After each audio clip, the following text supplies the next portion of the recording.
નમસ્કાર વિદ્યાર્થી મિત્રો, તમારું ફરીથી સ્વાગત છે. મારું YouTube ચેનલનું નામ છે પાઈ ક્લાસીસ. આપણે આગળના લેક્ચરમાં સ્વાધ્યાય 1.1 ની ચર્ચા કરેલી. હવે આપણે આ વિડિયોમાં સ્વાધ્યાય 1.2 ની ચર્ચા કરીશું. એને ચાલુ કરતા પહેલા આપણે આગળના લેક્ચરમાં જે ભણ્યા તેને થોડું રિવાઇઝ કરીએ. જેમ કે મેં આગળના લેક્ચર ભણ્યું હતું કે દરેક પ્રાકૃતિક સંખ્યા એ પૂર્ણ સંખ્યાની અંદર આવે છે. એવી રીતે બધી પૂર્ણ સંખ્યાઓ એ પૂર્ણાંક સંખ્યાની અંદર આવે છે અને બધી પૂર્ણાંક સંખ્યાઓ એ સમય સંખ્યાની અંદર આવે છે અને બધી સમય સંખ્યા એ વાસ્તવિક સંખ્યાની અંદર આવે છે. અને વાસ્તવિક સંખ્યા બીજું કઈ નથી, વાસ્તવિક સંખ્યા એ સમય સંખ્યા અને અસમય સંખ્યાનો સરવાળો છે.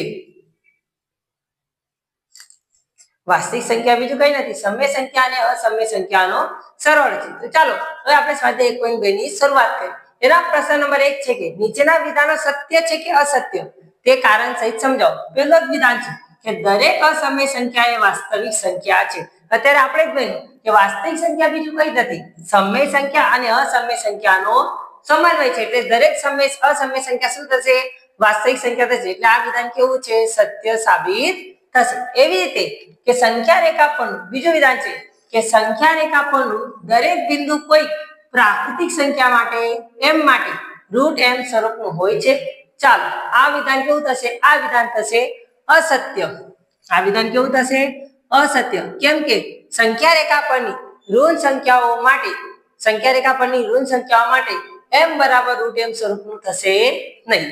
એના પછીનું ત્રીજું વિધાન છે દરેક વાસ્તવિક સંખ્યા એ અસમય સંખ્યા છે. હવે જોઈએ દરેક વાસ્તવિક સંખ્યા એ અસમય સંખ્યા છે. ચાલો આપણે અત્યારે વાસ્તવિક સંખ્યા શું છે? સમય સંખ્યા અને અસમય સંખ્યાનો સમન્વય છે. એટલે દરેક વાસ્તવિક સંખ્યા એ અસમય સંખ્યા હોઈ શકે નહીં, કેમ કે એની અંદર સમય સંખ્યાઓ પણ આવે છે. એટલે આ વિધાન કેવું થશે? અસત્ય. એના પછીનો પ્રશ્ન નંબર 2 છે શું દરેક ધન પૂર્ણાંકનું વર્ગમૂળ અસમય સંખ્યા હોય છે? જો ના, તો એવી કોઈ સંખ્યાનું ઉદાહરણ આપો કે જેનું વર્ગમૂળ સમય સંખ્યા હોય. ચાલો આપણે ભણી ગયેલા કે વર્ગમૂળમાં જે બી સંખ્યા આવે એને આપણે અસમય સંખ્યા કહીએ છીએ. પણ આપણને ખબર છે કે વર્ગમૂળમાં 4 બરાબર શું થાય છે? 2. વર્ગમૂળમાં 9 બરાબર થાય છે 3. વર્ગમૂળમાં 16 બરાબર થાય છે 4. વર્ગમૂળમાં 25 બરાબર થાય છે 5. આ બધી સંખ્યાનું વર્ગમૂળ તો આપણને સમય સંખ્યા મળે છે. એના પછીનો સવાલ છે કે તમે વર્ગમૂળમાં 5 સંખ્યા રેખા પર કઈ રીતે દર્શાવી શકાય તે બતાવો. આ સવાલ તમારી એક્ઝામ માટે આઈએમપી સવાલ છે, મોસ્ટ ઇમ્પોર્ટન્ટ ક્વેશ્ચન. ચાલો તો એની રચના કરીએ. તો સૌથી પહેલા આપણે એક સંખ્યા રેખા ડ્રો કરીશું. જોવાય છે? સૌથી પહેલા આપણે શું કરીશું? એક સંખ્યા રેખા ડ્રો કરીશું. સંખ્યા રેખાના સ્ટાર્ટિંગ યાને O નામ આપીએ. હવે O થી એ બિંદુ સુધીનો આપણે 2 એકમ જેટલું અંતર લઈશું. કેટલા એકમ સુધી? 2 એકમ સુધીનું અંતર લઈએ.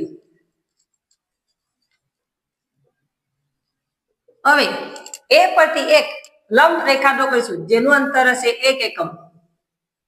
એને નામ આપીશું B. હવે આપણે O અને B ને જોડી દઈશું.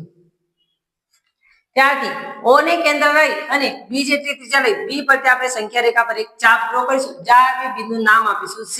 આ બિંદુ બીજું કઈ નથી, એ વર્ગમૂળમાં 5 નું નિરૂપણ કરે છે. C બિંદુ બીજું કઈ નથી પણ શું કરે છે? વર્ગમૂળમાં 5 નું નિરૂપણ કરે છે. ચાલો હવે આ વસ્તુની આપણે સાબિતી કરીએ. હવે આપણે પાયથાગોરસનો નિયમ બની ગયા હતા. પાયથાગોરસનો નિયમ શું કે કાટકોણ ત્રિકોણમાં કર્ણનો વર્ગ એ કાટખૂણો બનાવતી એક બાજુ અને કાટખૂણો બનાવતી બીજી બાજુના વર્ગોનો સરવાળો બરાબર થાય છે.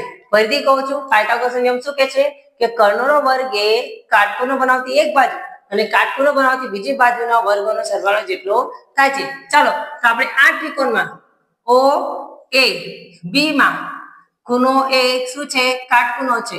માટે અહીં પાયથાગોરસનો નિયમ લગાવતા. ચાલો પાગોસી મુજબ કરીએ.